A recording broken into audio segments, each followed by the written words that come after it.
Welcome to the MacMillan Report. I'm Marilyn Wilkshire, host, and our guest is Taisu Zhang, an associate professor of law at Yale Law School.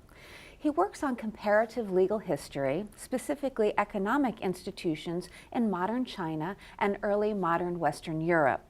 He has published a number of articles and essays in academic journals and popular outlets, and is the current president of the International Society for Chinese Law and History. Today, we'll talk with Professor Zhang about his new book, The Laws and Economics of Confucianism, Kinship and Property in Pre-Industrial China and England, which recently received the Gaddis International Book Prize from the MacMillan Center. Welcome, Professor Zhang. Well, thank you. It's a pleasure to be here. Let's start with an overview of your book. Tell us about it. Sure. So the book can be described on two different levels. At the more kind of like broader thematic level, it's an attempt to inject a certain measure of cultural analysis into this field that you could probably define as like global economic history. Okay. It's a field that has, since the 1980s, been moving steadily away from kind of like traditional Weberian cultural analysis towards a more kind of materialistic and functionalist economic mindset.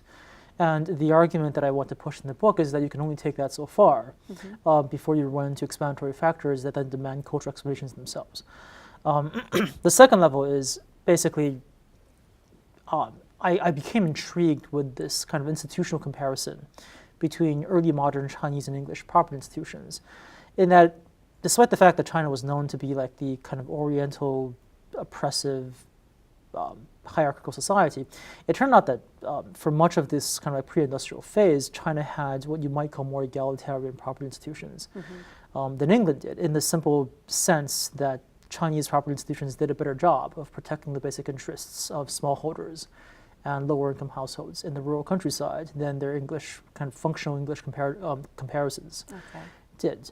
Now, the way that these two things merge together is that if you start digging back into the origins of these institutions, it turns out they have much to do with the way that kind of social culture defined social hierarchies, and it had much to do with the nature of kinship vis-a-vis kind of a more individualistic society in England.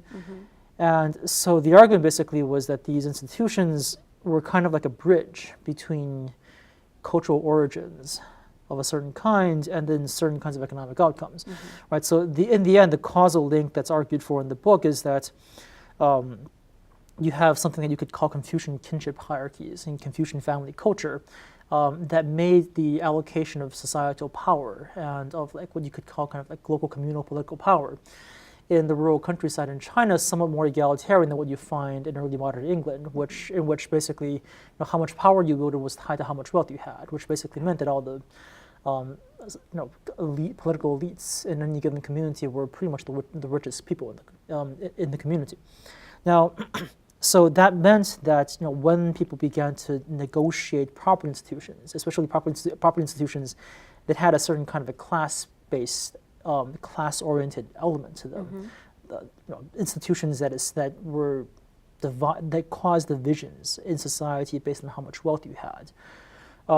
The negotiation in China was a bit more equitable between rich and poor, because it was possible in the Chinese countryside for poor people to rise to quite high political status, whereas that was virtually impossible in England. And so because of that simple political economy, you have more poor-friendly property institutions in China than you do in England. Now then, this has further economic consequences, the most straightforward and simple of which is you actually have a vastly higher level of land accumulation in early modern England.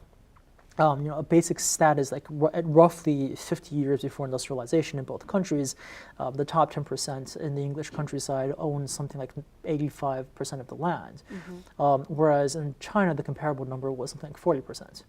Now that still seems like a lot of inequality and a lot of accumulation, but that difference was huge enough to have pretty deep ramifications for the economic trajectories of both societies.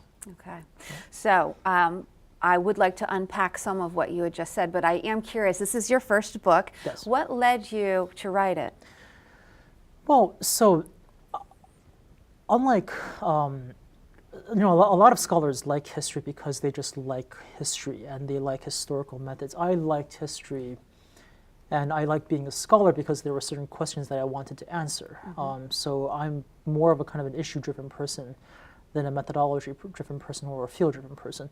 The question that's always driven me up to this point is basically what happened.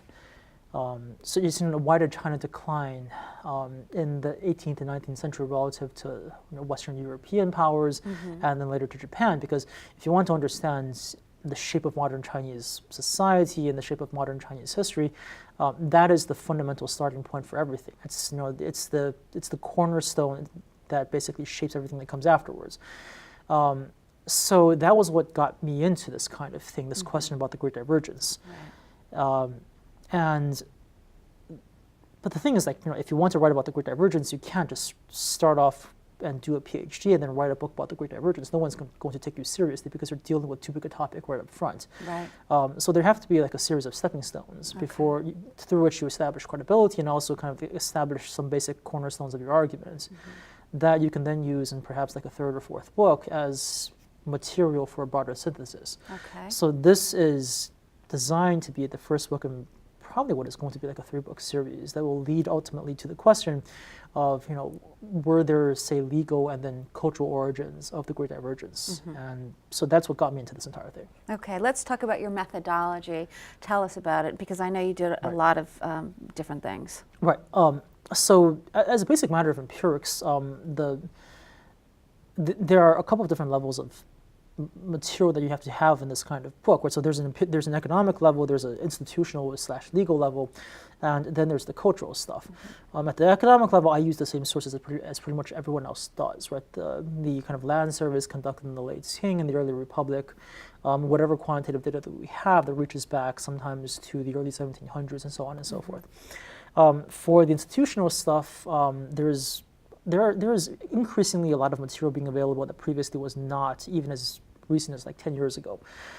So traditionally people used, say, the First National Archives, the First National Historical Archives in Beijing to pull up central level court cases and laws and regulations and so on and so forth, and I use those too.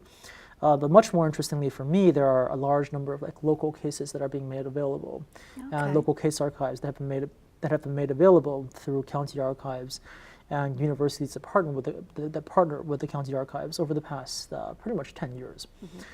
And so that formed the bulk of the institutional material. I formed partnerships with a few local kind of agents in China that then got me in touch with universities and local county archives that had this kind of material. Okay. Now that also begins to give you some material to deal with the cultural question, because the cases, insofar as they reveal patterns of like local power allocation and local social hierarchies, help with that. Then there's the directly kind of more cultural evidence. There are kind of like detailed rural surveys conducted in the 1930s by various parties, Japanese and Chinese. Then there are things like lineage registries and family records and so on and so forth. So you pull all these things together and you try to kind of build a cohesive narrative based on all three of these things. As for the analytical methodology, I'm kind of a jack of all trades. So like I don't really believe in disciplinary boundaries in a very strong sense. My general belief is that if you have a question and the question demands any number of methodological tools, you just go out and learn the tools. Right? You shouldn't be confined to what you can do based on your methodological, theoretical toolkit. You should always be in the business of trying to expand your theoretical toolkit. So I have some background in economics, some background in political science and sociology, some background in legal theory, and theoretically the book draws upon all those things. Historically, mainly, it's like, as a historian, the fundamental charge is to be empirically rigorous. So that's the starting point, but at some point you have to engage in theoretical analysis. And there I'm more aggressive than perhaps most people in my field in trying to bring this kind of like multidisciplinary approach to how you actually use the data. Let's talk about the time periods, because I know it's a little bit different for China versus England, and also talk about the geographic. England is much smaller, obviously, than all of China. So talk about that as well. Right. So geographically, exactly as you say, England is England is basically like a couple of provinces in China. So I did the cheap thing, which was to focus on the parts of China that were economically most advanced, most stable, most kind of like historically well settled, and which then tended also to yield the most data. Okay. Right, so this happened to be the Lower Yangtze, and then if you wanted to kind of like add a separate kind of comparison set that was a little bit different within the confines of Chinese economic development, I threw in North China as a separate comparison set as well. Time-wise, so essentially, right, because I'm not quite yet in the business of explaining the Great Divergence, I can take a bit more freedom in how I define my time period. And for me, the overwhelming concern was not put these two countries at the same point in time, but rather put them at a point in time, put them at different points in time where they were most functionally comparable, right? And so to me, this was basically like the century before industrialization. China industrialized pretty much after 1950, England industrialized around after 1750. And so the approximate time periods would then be, you want to look at 1650 to 1750 for England, you want to look at the post-typing period, 1865 to 1940 something in China. Now, the benefit of that is that these are periods in which both countries had a huge number of like functional similarities. They were predominantly agrarian. They were relatively stable, at least in the countryside. They were relatively stable.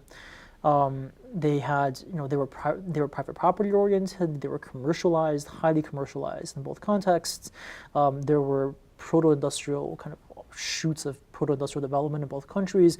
There was significant urbanization. There was market-based proto-industrial production in urban centers in both countries.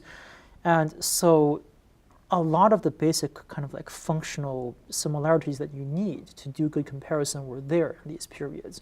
Whereas if you had thrown China and England at pretty much the same period of time, then a lot of things would be going on in which the society, like one society would be relatively stable, whereas the other would not be, and so on and so forth. Okay, let's talk about some of your findings, particularly in the, I believe, the first and second chapters. You talk about mortgages in England versus the, and correct me if I'm saying this incorrectly, Dians in China.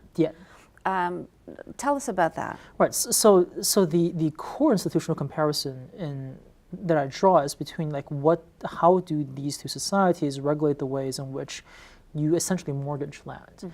The reason why I focus on these kinds of institutions is that, frankly speaking, for most other parts of property law, the two countries are pretty much broadly similar. Right? They were privatized. You had pretty secure private property rights against your neighbors and against the state. It was not easily violated. Like it certainly wasn't that one country had secure private property rights, whereas the other country didn't. It was not kind of like a Doug North kind of like traditional institutional economics kind of story. Now that said, for the places that did exhibit differences, the two sets of institutions that mattered most to the interests of lower income households were actually mortgage institutions and then tenancy institutions. Right. The reason for this is that very often if you're a lower income family, you have to rent out land from a larger landlord, so that therefore you care about tenancy institutions. Whereas there's a clear class-based difference in what landlords want out of tenancy institutions and what tenants want. Right? Tenants want extreme levels of security. They want lower rents, stable rents. Landlords often want the opposite. They want to have the freedom to evict tenants and raise rents and so on and so forth. And the same thing applies also in mortgages. Right? Mortgages are, if you're a landlord that has quite a bit of cash and you want to go out and get land, you basically could either just buy it outright, or you could offer a loan to the smallholder, take his land as collateral, and when the smallholder failed to repay you within a certain time period, you would just get the land. Right? This is how mortgages work in this era. And so how much either side has an incentive to just like offer to purchase the land outright depends on what kinds of institutions you have in the mortgage context. Right? Because if the mortgage law allows landlords to kind of get land on the cheap, right? You offer 70 cents on the dollar as a loan, the guy fails to repay and you get the entire land, you actually save 30 cents on the dollar, right? So the more that happens, the less willing landlords are to directly buy land. And the more willing tenants are to just directly sell land. Now, if on the other hand you have extremely favorable mortgage institutions, favorable in the sense that they protect the interests of smallholders and make it really hard for landlords to seize land under conditions of default, then smallholders will insist that, like, when I offer my land, I'm only going to offer it as like a mortgage collateral, and I won't let you buy it outright. From that perspective, right, like mortgage law has enormous implications on how much kind of like circulation there is within a land-based economy, like how much land flows between smallholders and large landowners, and therefore it directly has huge impact on how much land like large landlords are able to accumulate. And the starting comparative point is that Chinese mortgage institutions, these things that we call dian sales, did a much better job of protecting smallholders in the sense that it made it virtually impossible for them to default, and it made it virtually impossible for larger landlords to actually seize the land. Now, this brings up a question of like why larger landlords are willing to tolerate this kind of thing. But this is where the kind of the political economy dynamics come in that it was actually a power balance kind of thing. Okay. Right. This is where this virtually more than any other institutional context is where smallholders really face like a do or die kind of situation. In that if they lose the institutional fight over this, then very likely all their land is going to be siphoned off through defaults and seizures in a pretty short period of time, and they're just going to become tenants entirely. And whereas landlords had a kind of an easier thing, like they could make profits even through mortgaging land under these like somewhat less hospitable conditions. So it was a life or death thing for the smallholders, but not quite so much for the landlords. And so if the smallholders have any kind of political capital whatsoever, they're going to throw it into this kind of fight. Right. And that's exactly what you see in China. Right. So they throw they have political capital that's given to them by the nature of like Confucian kinship hierarchies, and then they throw it all into these two fights over tenancies, over tenancy institutions and mortgage institutions, and these are the places where they win major institutional concessions from landlords, and that helps them keep their land basically. Okay, and what are some of your other findings, and how do they play into your argument? Right. So the core explanatory factor is that essentially how much power smallholders have is to a considerable extent determined by what are the norms of power allocation within the society. Confucian lineages are, at least nominally and to a considerable extent functionally as well, they're gerontocracies, right? Okay. So they give out status based on how old you are and how generationally senior you are. Now, in this kind of society, in this kind of early modern society, the life expectancy between rich households, between a rich person and a poor person, very often was not all that great. Okay. Right, which meant that there were large numbers of like really senior poor people in any given rural community. And if you had norms of status allocation that would make them high status and high political stature, then that would mean that in this community there would exist poor households with quite a bit of political clout. And often you see village chiefs and village headmen actually being quite poor. Now, this could never happen in the English context because there the social rule basically was that how much status you had was directly tied to how much land you owned. Right. So you have in one society a situation in which, even though you could get some power based on how much land you have, it was not an absolute rule, and therefore poor folk could also get a certain amount of political status and power based on seniority and so on and so forth. So there was a better balance of power than in the English case, where the rich guys not only had all the land, they had all the power as well. So therefore, when it comes to these like major institutional fights that the poor really care about, the poor have some political capital to marshal in the Chinese context, whereas they have virtually none in the English context. Okay, and I am curious if in doing your research, did you come across anything that you didn't expect or surprised you? Oh yeah, I went into this project not expecting the cultural angle at all, frankly. Like when I was in law school, I was initially somewhat enamored of law and economics and institutional economics. I have a background in mathematics, which makes me kind of like quantitative methods and kind of purely logical mathematical methods. So I went in there expecting that I would devise some kind of like law and economics model for this kind of thing. The more I thought about it, the more I realized that had to be incomplete and it didn't square with the sources very well either. So like this entire cultural dimension, which actually is the core of the book, was something I only added in after I started doing the archives. So the book changed pretty fundamentally from like the planning phase to how it was later written. Okay. And what do you conclude in your book? Well, or what are your conclusions? Right. Well, so at the broadest possible level, I guess what you could kind of say is that Confucianism is pretty good for social equality. But the problem is that in the kind of like economic development, pre-industrial context, social equality may be kind of a bad thing for at least industrialization. Okay. In the sense that insofar as industrialization depends on large amounts of capital accumulation, and I think that it really does, or this is the thing that this is my angle of getting at this debate.